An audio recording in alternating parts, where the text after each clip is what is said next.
We hold a conference at Hotel Vancouver. There are 72 women's groups there. We organize a petition with 35,000 names on it, but to no avail. So I say, enough commissions, delegations, and petitions. Now we'll take over and act. We distribute 500 tags asking, our boys, are they criminals? We, the mothers of today, demand the abolition of the relief camps. Support our boys. Buy a tag. Support the Relief Camp Workers Union. Buy a tag. The public hears our plea. They support us. Many of them come to the Cooperative Commonwealth Parade and rally.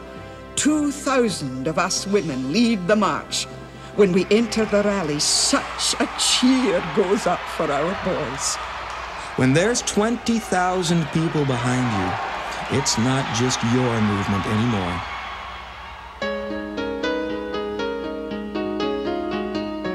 We speak for everyone who suffers.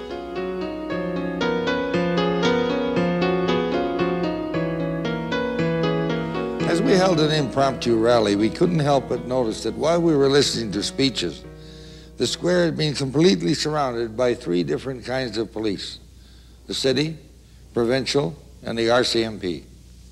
A delegation of 12 dispatched to City Hall to interview Mayor Jerry McGeer. But instead of 12 returning, only Matt Shaw came back to announce to an outraged audience that the delegation had been arrested for vagrancy. Another delegation was sent, this time made up of citizens of Vancouver who could not be arrested for vagrancy. While they were away, McGeer himself arrived at Victory Square. At the cenotaph, McGeer's opening comment was, "Okay, boys, you asked for it."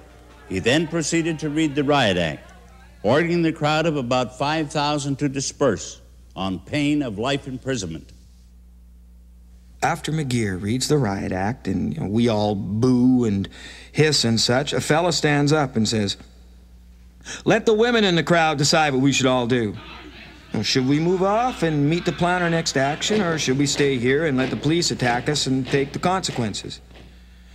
So the women vote, and of course they all vote to retreat in an orderly fashion. But Scanlon, that animal on horseback, as he's rearing up to attack us. A delegation goes and negotiates with Police Chief Foster, who's standing right there. Foster calls off Scanlon, who's so eager to start the clubbing he almost hits Foster till he remembers the guy is his boss. And back we go. We almost had a Regina riot in Vancouver. This is when McGeer gets an iron door put on his office. The day after the incident, several thousand copies of a cartoon depicting McGeer reading the Riot Act were sold in the streets to raise money, and they went like hotcakes. May Day that year, the workers' holiday, was truly a colossal event. The labor movement and sympathetic citizens showed up in force. Thousands of students left school. 20,000 and more marched into Stanley Park.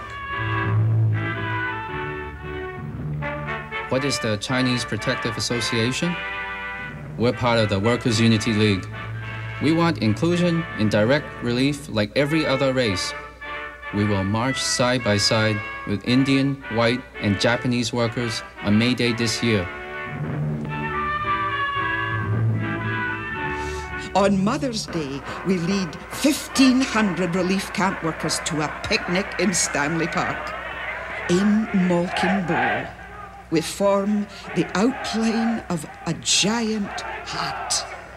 The relief camp boys then march inside our protective embrace. Oh, that we could keep them there, safely in their mother's arms, away from the hardships of this world.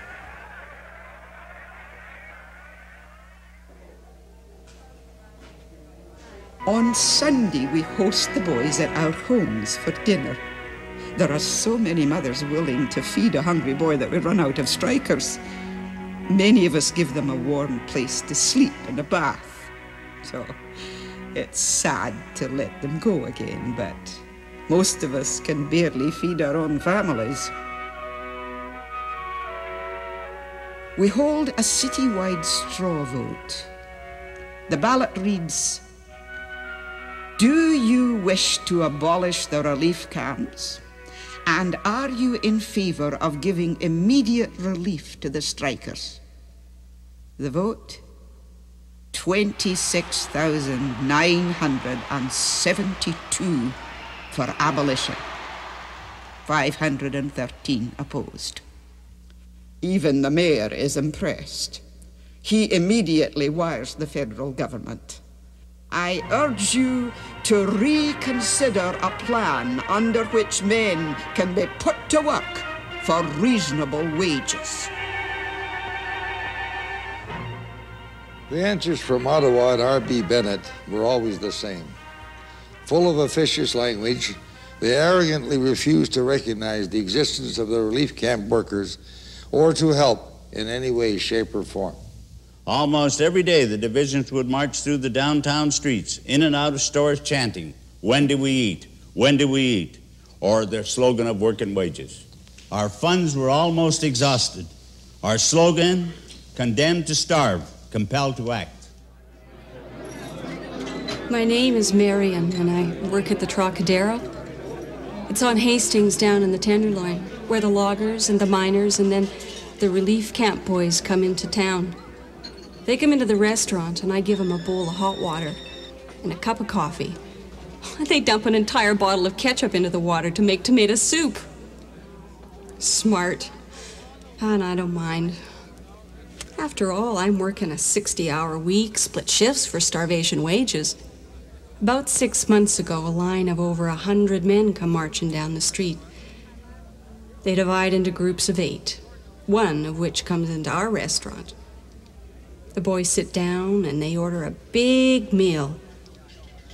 I serve them, wondering all the while, how are they going to pay? When they finish, they come up to the counter and ask for the manager and tell him they have no money, that he could call the police if he so desires. Well, he does. And the boys sit there, quiet and polite till the cops come. But we girls are slamming the dishes around. We are so angry at our boss. We knew he could well afford to feed them on the house. Gee, some of them were guys who used to come in there regular when times were flush. We heard later that they were given 48 hours to leave town, or 90 days in Ocala.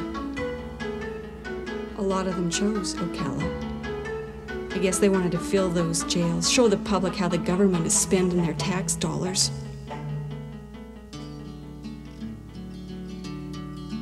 There's no juice in the barley, no salt in the sea, no ginger in life or the future I see.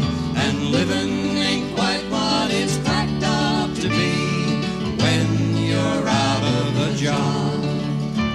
You watch with care each mouth that you feed. They're young and they're ready to sow the wild seed. When you ask, can I give them the things that they'll need, then you know that you're out of a job. There's no juice in the barley, no salt in the sea, no ginger in life or the future I see. And living ain't quite what it's cracked up to be when you're out of a job. Arthur Evans always insisted, you've got to do something new, surprising, something with daring. Be militant. At our morning meeting, Rodney Liversedge from the Strategy Committee proposed that we suspend our normal agenda. The vote was in favor. He then proposed that the divisions do whatever assigned to them to do. The vote was again unanimous. The air was electric. We all knew that something was about to happen. The plan was for Division 1 to march to Spencer's store, now the Sears Center, give the impression that we were going to enter the store, to keep marching around the store chanting, "When do we eat? When do we eat?" drawing as much attention as possible. 10 minutes later, Division 2 was to march around the Woodward store and commence a similar diversion. Meanwhile, back at Division 3, my division, Events were being watched very closely.